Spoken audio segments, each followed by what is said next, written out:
Tonight on the ReidOut. Today, the FBI, you're going to hear this, and you're probably already hearing it in the news. The FBI came after me and took my phone. They surrounded me at a Hardees. The MyPillow guy didn't even get to finish his breakfast biscuit. As the FBI investigates alleged crimes committed in support of Trump and the big lie, which has now almost completely taken over the Republican Party. Plus, verdicts are being handed down for the violent criminals who attacked police on January 6th, the same criminals who are being embraced as heroes by Trump and his MAGA lackeys. So, where's the accountability for Trump? And the frightening prospect of Doug Mastriano being in charge of Pennsylvania elections as governor. The Philadelphia Inquirer is calling it a 10-alarm fire for anyone who believes in a functioning democracy. But we begin tonight at a Hardees drive-thru in Minnesota, where yesterday afternoon, the FBI seized the cell phone of pillow manufacturer turned election conspiracy theorist Mike Lindell as part of a federal investigation into an alleged breach of voting machines in a totally different state. After Lindell went on a rampage on his online TV show, the fast food chain brilliantly took to social media, writing, "Now that you know we exist, you should really try our pillow biscuits. Please give whoever runs Hardees social media accounts a raise." Stat. But despite Lindell doing his darndest over the past 20 or so hours to make this all about him, it's not. The case actually goes back to a county clerk in Mesa, Colorado. Tina Peters, a once ordinary public servant who got sucked into the vortex of Donald Trump's election fraud conspiracy. Peters is now under indictment for allegedly allowing some of those conspiracy theorists to copy data from the county's elections equipment after the 2020 election. Some of those right-wing activists include people close to, you guessed it, Mike Lindell. Peters' story is just one example of how Trump's election lies have trickled down to local offices. And as the New York Times points out, this is not an isolated case. This episode is one of several instances in which local officials and activists motivated by those theories have gained access to voting machines in hopes of proving the theories true.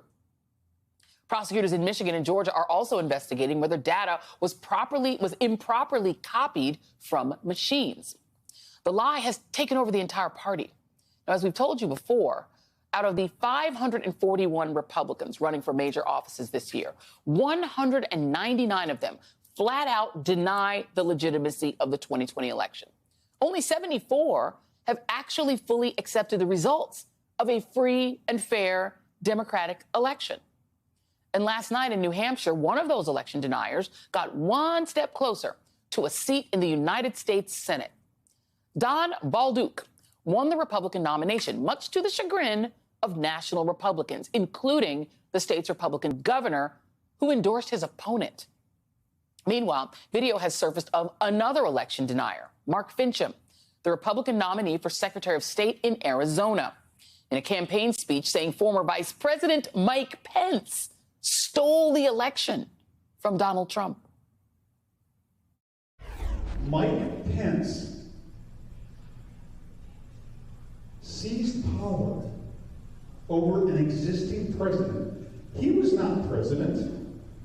Donald Trump was still president at that moment. How long has he been ordering those folks around?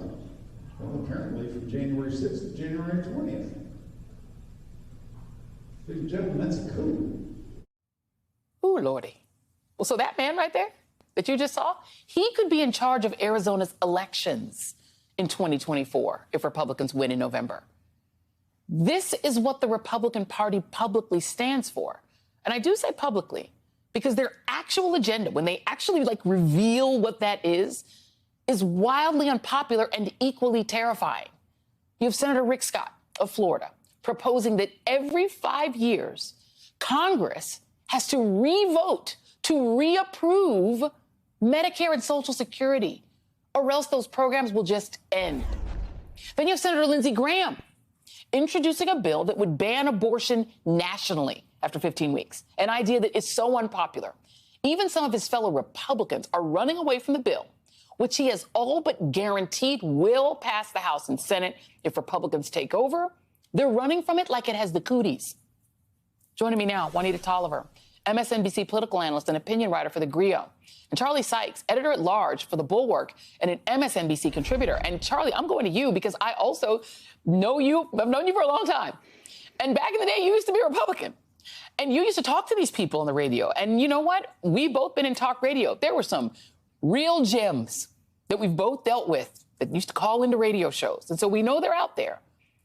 Could you have ever imagined that the people who used to call in on the radio are now the mainstream, and they're not just the base of the party, they're the candidates? Your thoughts?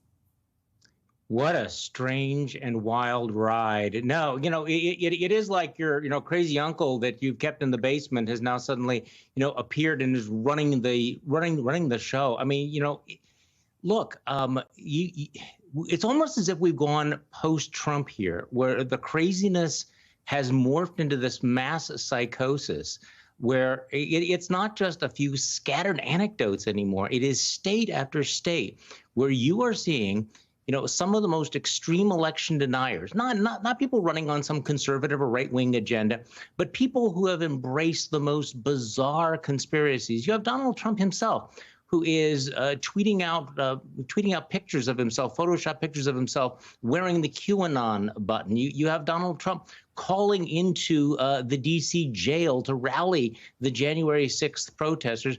And then, of course, you have voters around the country in Republican primaries that are given a choice between reasonably rational Republicans and complete kooks, and they are going with the hardcore complete kooks. So when the Philadelphia Inquirer says this is a 10-alarm fire, they are not exaggerating. And by the way, I would also point out, how dangerous it has been for Democrats to spend tens of millions of dollars or millions of dollars boosting some of these election deniers on the belief that they can't win a general election. Well, anything can happen. If this is really an existential threat, we ought to act like it. But no, it is bizarre. It is. I've been pessimistic for some time. I have been amazed over and over again how the craziest voices have become dominant. And unfortunately, it's getting worse. And I mean, to that very point, I mean, the governor of Maryland has essentially accused the Republican nominee in the state of Maryland, his last name is Cox, of being mentally unstable. You have the Republican governor of New Hampshire saying, don't vote for that guy. Right. It's at the point now, Juanita, where even Republicans are saying, oh, absolutely not. You cannot support our candidates. Right. That's how bad it is. So on the Democratic side, there has been some criticism that Democrats have been like, no, please get the nomination. And I do remember people saying that about Donald Trump back in 2016, saying, oh, please. Hillary Clinton came in and was like, please make him the nominee, because nobody's going to elect the guy from The Apprentice who's clearly not, all the cheese ain't on his cracker. There's no way they're going to elect him. And poof. So, I mean, the question is, are we underestimating the size of the mad wing of the Republican Party? Or are we, is there a danger that we're overestimating people's understanding of how important it is, not just to snark about them on Twitter, but to actually get out and vote and make sure they don't get elected? Right. That's the through line, Joy, because I will agree that it was a huge risk for Democrats to invest in these extremist candidates. But the reality is, and the hope is, that voters will see them for what they are. They are the Trump devotees who are out trying to outdo Trump. They are the ones who have made it explicitly clear that they will steal an election if they are elected. They are the ones who are absolutely looking forward to pushing the most harmful components of a Republican agenda and the biggest conspiracy theories and lies that they can come up with.